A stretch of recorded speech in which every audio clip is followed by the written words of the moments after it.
Before we leave Standing Bear Farm, we'll give you a quick tour of what is here. As you enter, there'll be a bunkhouse on the right, and you'll see this cabin which has an upper level. So this has 4 bunks in it, or beds. Across this bridge you have the caretaker's cabin, and in here we have someone who's grooming himself for the women on the trail, and we have a shower to the right, and we have a privy.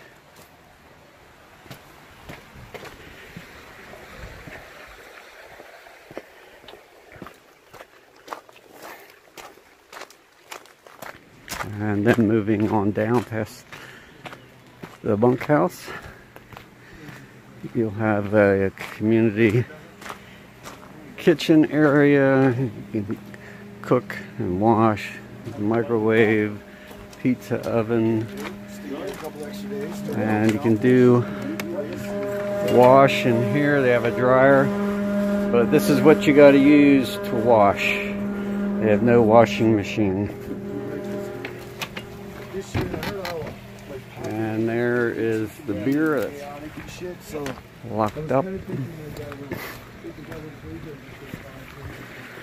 then crossing the bridge, you got the main house. Nothing going on in there, people live there. And then you have the resupply. Just about anything you would need you can find in here. Hiker clothes, toilet paper, canned goods, dry goods, shopping baskets, postcards, onions, potatoes, all the good stuff. And it's all on a honesty system. You mark down on an envelope what it is you're buying, and when you check out, you pay for it. So we're gonna head on down the trail.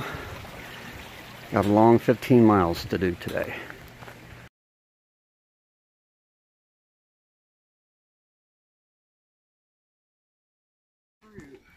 Yeah, mostly fruit. Well, you want to introduce yourself from my blog? Yeah, I'm Arrow. Arrow? And I'm Firefly. Firefly.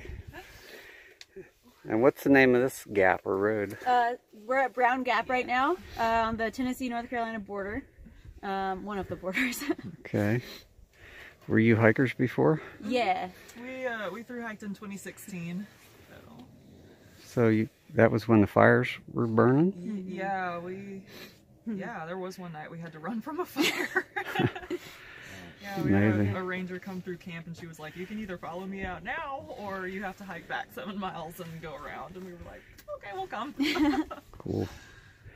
Well, thank you for the trail magic. Yeah, welcome. Awesome.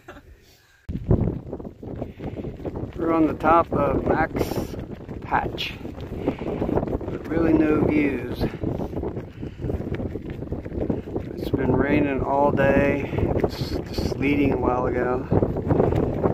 We just climbed up another 400 feet to be up here.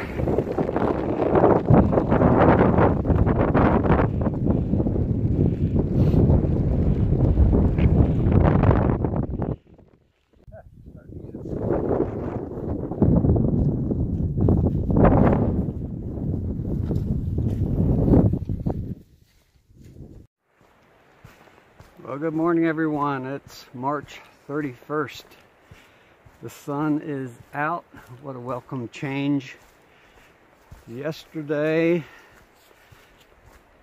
was a day for the books. It probably ranked in the top 3 worst days experienced on the trail. When we started out in the morning, they were predicting just 1/10 of an inch of rain. I started out in a t-shirt. After a while it got a little cooler, had to put on a layer. The clouds rolled in, and then it just pretty much rained the whole day. There was a time when the sun did peek out for a while, and I took my umbrella down and it wasn't probably 15 minutes and I had to get my rain gear back on. I crossed the stream here. So last night the temperatures dropped and it got down to freezing. Really a light frost. And we had 3 guys roll in after we had all gone to bed. And they were complaining that the shelter was full. Well, that's what happens when you get in so late. But they were just, I don't know, they just didn't have very good manners. They were swearing and being loud. This morning after we all left camp, there was still one of those guys hanging out in his hammock. First thing I did this morning, I took the bottoms of my zip-off pants. First stream I came to, I washed them on a rock because they were just totally filthy muddy. And I have them hanging on the back of my pack right now to dry. So the temperatures are slowly climbing and it looks like it's going to be a really nice day. I don't know what kind of views we're going to get. I was only 17 miles from our next destination, and today might be a short day of only 10 miles or so, since I'm supposed to meet my wife on Sunday afternoon, and it's Saturday now, so I may get into the town and just hang out for a while. So thanks for hanging along and hanging in there with me on this trip. If you know of any other people who might be interested in my journey, please pass the word and ask them to subscribe. So we'll see you on down the trail.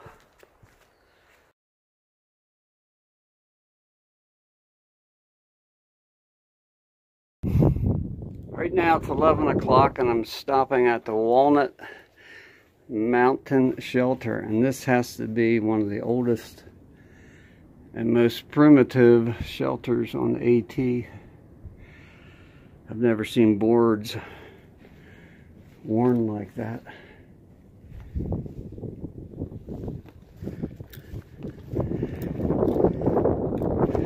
So we're going to stop here and have some lunch.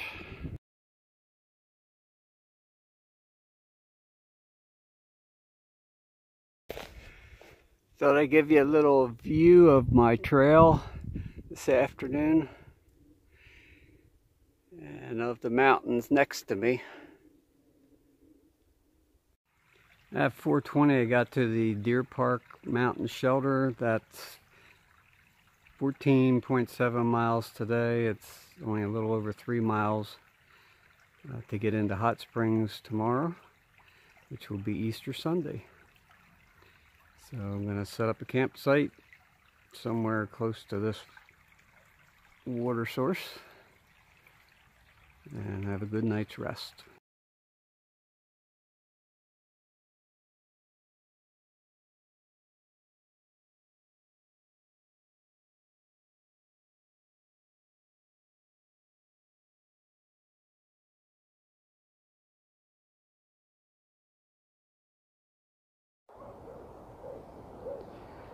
Well, happy Easter, everyone. It's April the 1st. Got out of camp at 8:30. It's now 9:45, and Hot Springs is in view. If anyone ever wants to know what it's like to walk the AT, here is the closest thing I can explain. Get on a treadmill that has incline settings. on the tread, glue rocks and roots, and then set your incline for 10 degrees, 15 degrees, and 25 degrees, and walk on that for 5 hours. Step off occasionally onto a Stairmaster and do steps anywhere from 6 inches to 14 inches.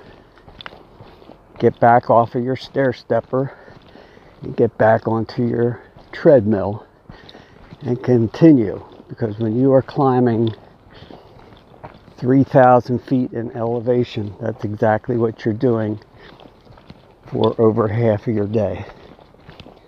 So if you are inclined to come out here and commit that kind of energy, welcome to the trail community.